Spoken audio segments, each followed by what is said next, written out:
علی بھی اگلا سوال ہے، ہمارے اہل سنت کے ہاں جمعہ کے خطبہ میں خلفائے راشدین کے نام لیے جاتے ہیں، کیا یہ صحیح حدیث سے ثابت ہے؟ پلیز یہ بھی بتا دیں کہ ہمارے نبی صلی اللہ علیہ وسلم کے جمعہ کا خطبہ کیا ہوتا تھا اور اس میں کیا پڑھا جاتا تھا؟ دیکھیں جی، یہ جو جمعے کا خطبے میں خلفائے راشدین رضی اللہ عنہم اجمعین وعلیہم السلام اجمعین کے نام لینا یہ جائز ہے، لیکن نبی علیہ السلام تو ظاہر نہیں لیتے تھے، یہ بعد میں اجتہاداً یعنی وہ احادیث ایڈ کی گئی ہیں، علیکم بسنتی و سنت الخلفاء الراشدین المہدیین، ابو داؤد ترمذی ابن ماجہ میں حدیث ہے، تم میرے بعد بہت اختلاف دیکھو گے، دین میں نئی نئی بدعتوں سے بچنا، میری اور میرے خلفائے راشدین کی سنت کو لازم پکڑ لینا۔ لیکن ظاہر ہے کہ یہ پھر اہل سنت کو پھکی تو ملتی ہے نا، جب وہ یہ شیعہ سے کہتے ہیں علی ولی اللہ کہاں سے لگا لیا تم نے کلمے میں، تو وہ کہتے ہیں نہیں جی، کلمہ تو لا الہ الا اللہ محمد رسول اللہ، یہ علی ولی اللہ تو ہماری نشانی ہے، ہم نے ایک سلوگن کے طور پہ اڈاپٹ کیا ہے۔ تو پھر وہ کہتے ہیں اچھا ہم نے یہ سلوگن کے طور پہ اڈاپٹ کیا تو تم نے بھی تو زان کے ساتھ درود اڈاپٹ کیا ہوا ہے، اور جمعے کے خطبے میں خلفائے راشدین کے نام لیتے ہو، یہ کہاں سے ثابت ہے؟ تو آپ کہتے ہیں یہ ہمارا نعرہ ہے۔ اب یہ نعرہ تحقیق حق چار یار یا خلافت راشدہ حق چار یار، یہ کوئی صحابہ نے تو نہیں نعرہ لگایا، ٹھیک ہے، یہ اجتہاد نہیں ہے نا۔ تو سر جب دوسرے بھی کوئی اجتہاد کر رہے ہیں اور آپ بھی اجتہاد کر رہے ہیں تو لک وشکا آ رہی ہے، یعنی کمر درمیان میں رہے گی، ٹانگیں ادھر کر لیں اور سر اس طرف کر لیں، سر اس طرف کر لیں، ٹانگیں اس طرف کر لیں، کمر درمیان میں رہے گی، دونوں طرف یہ چیزیں ٹالریٹ کریں ایک دوسرے کو۔ کلمہ شیعہ کے ہاں بھی وہی ہے جو ہمارے ہاں پایا جاتا ہے، باقی یہ جو چیزیں ایڈ کی ہوئی ہیں سلوگن کے طور کے اوپر، ہم ان کے اوپر بدعت کا فتویٰ نہیں لگاتے، لیکن ہم تو ان چیزوں کو اوائڈ کرتے ہیں۔ نبی علیہ السلام کا اپنا خطبہ صحیح مسلم کے اندر موجود ہے، جابر بن عبداللہ کہتے ہیں، اور یہ حدیث امام باقر علیہ السلام نے روایت کی ہے جابر بن عبداللہ سے، اور امام باقر سے بیان کی ہے امام جعفر صادق نے، 2005 نمبر ہے صحیح مسلم میں، کہ نبی علیہ السلام جب بھی خطبے کے لیے کھڑے ہوتے تو آپ صلی اللہ علیہ وآلہ وسلم فرماتے کہ میں اور قیامت اس طرح ساتھ بھیجے گئے جیسے یہ دو انگلیاں، درمیان والی اور شہادت کی انگلی جوڑ کے، کیونکہ آپ علیہ السلام کے بعد تو اب صرف قیامت ہی آنی ہے۔ پھر آپ علیہ السلام یہ بھی پڑھتے اما بعد فإن خیر الحدیث کتاب اللہ، آگاہ ہو جاؤ اس کے بعد کہ سب سے بہترین کلام اللہ کی کتاب ہے، وخیر الہدی ہدی محمد صلی اللہ علیہ وآلہ وسلم، اور ہدایت یافتہ راستہ محمد صلی اللہ علیہ وآلہ وسلم کا ہے، وشر الامور محدثاتها، اور بدترین کام وہ ہیں جو دین میں نئے داخل کیے جائیں، وکل محدثۃ بدعہ وکل بدعۃ ضلالہ وکل ضلالۃ فی النار۔ سورۃ النساء میں پوری ڈیٹیل ہے کہ تمام بدعتیں گمراہیاں ہیں، گمراہیاں تمام کی تمام دوزخ میں لے جانے والی ہیں۔ اور اس کے علاوہ بھی صحیح مسلم میں ہے نا، وَنَحْمَدُهُ وَنَسْتَعِينُهُ وَنَسْتَغْفِرُهُ إِنَّ الْحَمْدَ لِلَّهِ نَحْمَدُهُ وَنَسْتَعِينُهُ وَنَسْتَغْفِرُهُ وَنَعُوذُ بِاللَّهِ مِنْ شُرُورِ أَنفُسِنَا وَمِنْ سَيِّئَاتِ أَعْمَالِنَا مَنْ يَهْدِهِ اللَّهُ فَلَا مُضِلَّ لَهُ وَمَنْ يُضْلِلْ فَلَا هَادِيَ لَهُ وَأَشْهَدُ أَنْ لَا إِلَهَ إِلَّا اللَّهُ وَحْدَهُ لَا شَرِيكَ لَهُ وَأَشْهَدُ أَنَّ مُحَمَّدًا عَبْدُهُ وَرَسُولُهُ۔ بلکہ صحیح مسلم میں حدیث ہے جس خطبے میں شہادت نہ پڑھی جائے وہ ناقص ہے، شہادت یہ والی، اشهد أن لا إله إلا الله وحدہ لا شریک لہ واشہد ان محمدا عبدہ ورسولہ۔ تو اس کے علاوہ آپ صلی اللہ علیہ وآلہ وسلم سورہ نساء کی پہلی آیت تلاوت کیا کرتے تھے، یا ایھا الناس اتقوا ربکم الذی خلقکم من نفس واحدہ۔ اس کے علاوہ اور آیات بھی آتی ہیں، سورۃ الاحزاب کی آیات بھی آتی ہیں، ترمذی میں وہ روایت کمزور ہے لیکن مسلم شریف میں ایک ہے سورۃ الحشر کی آیات بھی آپ کچھ تلاوت کیا کرتے تھے کہ اے ایمان والو اللہ کا تقوی اختیار کرو اور ہر جان دیکھے کہ اس نے مستقبل کے لیے قیامت کے دن کے لیے کیا بھیجا آگے، یہ والی آیت تلاوت کرتے تھے۔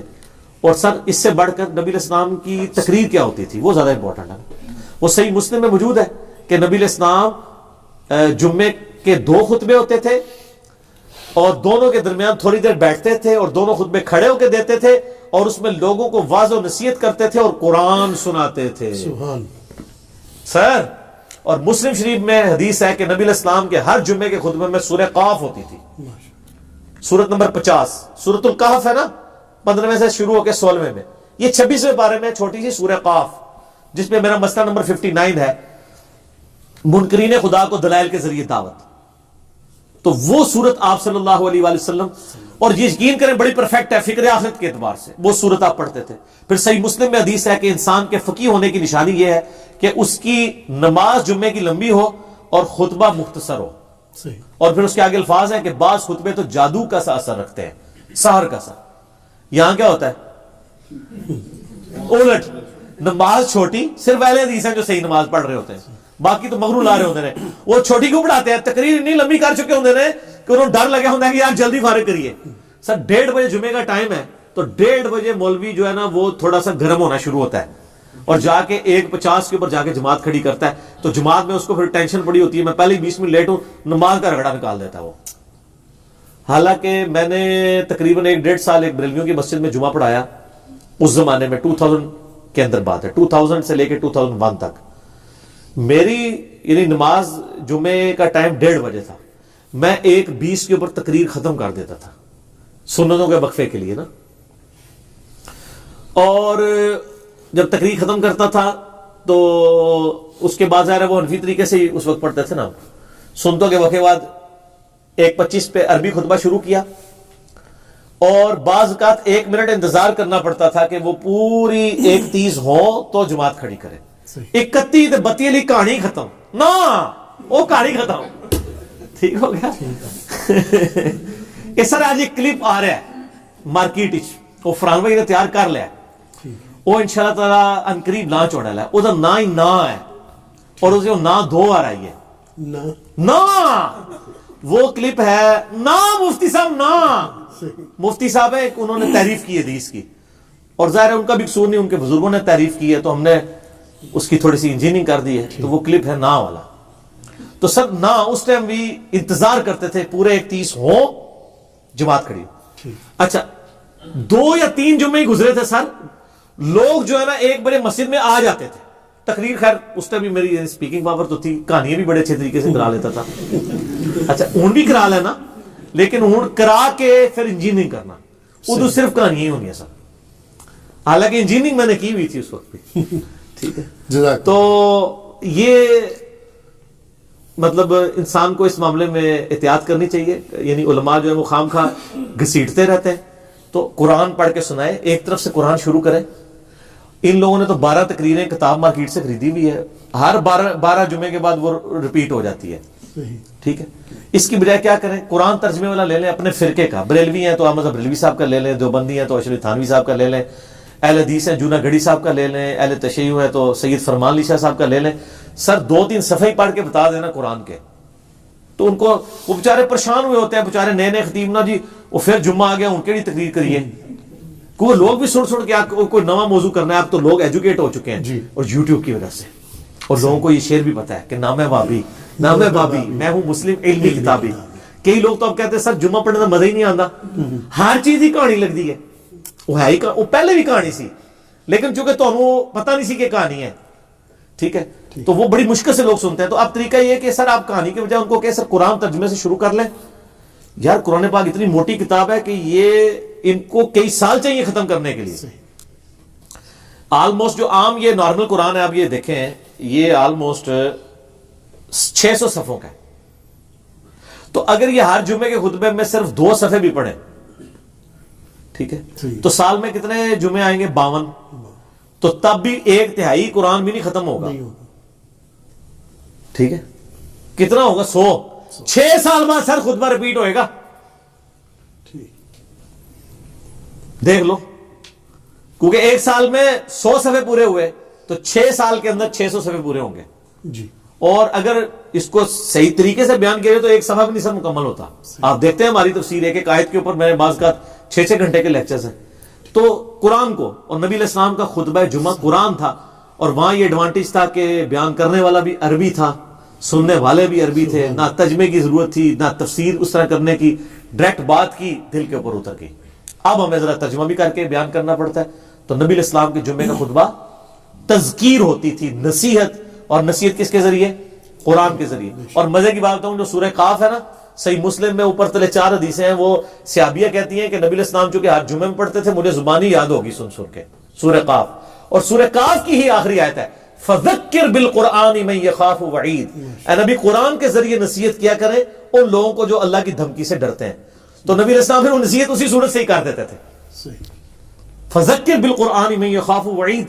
قرآن کے ذریعے، قرآن سے ہی نصیحت کرنی ہے، قرآن سے ہی آپ نے تذکیر کرنی ہے. لیکن یہ قرآن کیسے پیش کریں؟ قرآن تو آپ کو پتہ پڑھنے سے بندہ گمراہ ہو جاتا ہے نا. گورے ہدایت پا جاتے ہیں تے کالے جڑے نے گمراہ ہو جاتے ہیں. ٹھیک ہے نا. وہ ان لوگوں کے چونکہ اپنے عقائد قرآن کے خلاف تھے، اس لیے انہوں نے یہ ڈنڈورا پیٹا. تو نصیحت بھی قرآن سے. اور وہ بخاری مسلم کی جو حدیث میں نے بیان کی تھی انڈے کے حلال ہونے کے اوپر جی، اس میں بھی الفاظ پتہ کیا ہے؟ سب سے پہلے جو آتا ہے اس کو اونٹ کی قربانی کا ثواب، اس کے بعد والے کو گائے کا، اس کے بعد والے کو بھیڑ کا، اس کے بعد والے کو مرغی کا، اس کے بعد والے کو انڈے کا، اس کے بعد آگے الفاظ ہیں پھر فرشتے جو ہے رجسٹر بند کر دیتے ہیں. وَيَسْتَمِعُونَ الذِّكْرَ، اور پھر وہ کان لگا کے تذکیر جو نصیحت کر رہا ہوتا ہے نا وائز، وہ سننا شروع کر دیتے ہیں. فرشتے بھی تقریریں سنتے ہیں. ویسے تو تہاڈیاں گاڑیاں سن کے تو فرشتے بھی ہنستے ہوڑے نے، بندے ہنس رہے ہیں. یار یقین کریں مجھے تو فرشتوں کے اوپر آ رہا ہے. یار فرشتے کیا سوچتے ہوں گے یار کہ ان کو اللہ تعالیٰ نے ایک پیغمبر دیا، کتاب محفوظ کی، یہ اس کو چھوڑ کے کہانیاں کرا رہے ہیں. بڑا حوصلہ ہے فرشتیاں دا، یقین کرو. پھر بھی تھوڑا نام رجسٹر لکھتے ہیں. ہو سکتا ہے نہ لکھ دو، کہانی سننے کے لیے پہلا بندہ آ گیا، ہوں دوسرا آ گیا، ہوں تیسرا آ گیا، تے کہانی سن کے اٹھ گیا، تے گھر بھی جا کے کہانی سنائے گا. آپ امیجن کریں کہ فرشتوں کے لیے تو حسب حال ہی بنا ہوا ہے یہ مسجدیں جو ہیں، لیکن ان بیچاروں کی تو اللہ نے ڈیوٹی لگائی ہے. ادروائز یقین کریں آپ کی جو مسجدیں نا ان میں تو وہ کہ یا اللہ اتنے نہ منو بھیجو، لیکن وہ چونکہ پابند ہے حکم کے تو وہ جاتے ہیں. 8 دفعہ بیچارے کہانیاں سن کے تو پھر اللہ کو جا کے اللہ نو دس دے ہوں گے کہ جناب کہانیاں نے، ٹھیک ہے نا. تو جی نہیں اللہ کو پتا ہوتا ہے لیکن اللہ پوچھتا ہے سر. جی جی جی صحیح مسلم میں حدیث ہے کہ جہاں پہ بھی کوئی محفل ہوتی ہے نا وہاں پہ فرشتے ڈھانپ لیتے ہیں، جب وہ واپس جاتے ہیں اللہ تعالیٰ پوچھتا ہے کہاں سے آئے، وہ پوری ڈیٹیل ہے. اور وہ محفل قرآن کے بارے میں، یہ بابوں کی محفلوں کے بارے میں نہیں، وہ تو خیر پازیٹیو سینس میں. تو یہ جو کہانیاں ہیں وہ ظاہر ہے اللہ تعالیٰ کے تو علم ہے، لیکن اللہ تعالیٰ پوچھتا ہے اس لیے کہ اس کا ایک پروسیجر ہے، ایک طریقہ ہے کہ ڈیوٹی لگائی ہے، ذرا ان سے بھی فیڈ بیک لیا جائے.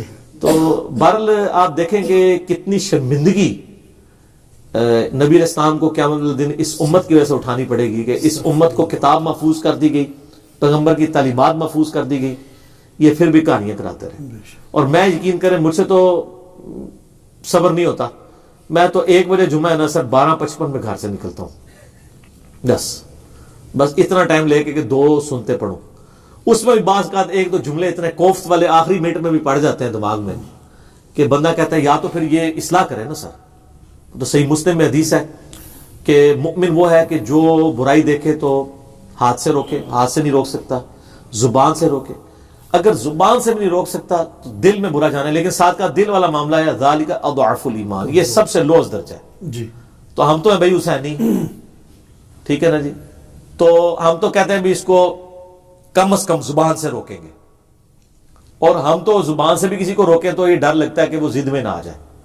تو اس لیے پھر بہتر ہے کہ نہ سنیں اور نہ وہ کرنا پڑے. میں کسی کو یہ مشورہ نہیں دیتا، آپ لوگ سنیں اور لوگوں کو بتائیں. آپ کے اصلاح کرنے سے کوئی برا نہیں منائے گا، میرے ذرا کرنے سے ذرا میں آپ کو پتہ ہے نا پھر ایک جو ہے وہ بریکٹ والا مشہور ہو چکا ہوں انورٹڈ کامز میں، تو اس لیے میرے لیے تو مشکل ہو جاتا ہے. تو میں جو ادھیڑ عمر کے جو بزرگ ہیں نا ان سے ریکویسٹ کر کے نا تو اپنی معروضات پہنچاتا رہتا ہوں خطبات تک کہ یہ جو کہانی کرائی تھی ان کو بتائیں کہ یہ کہاں لکھی ہوئی ہے.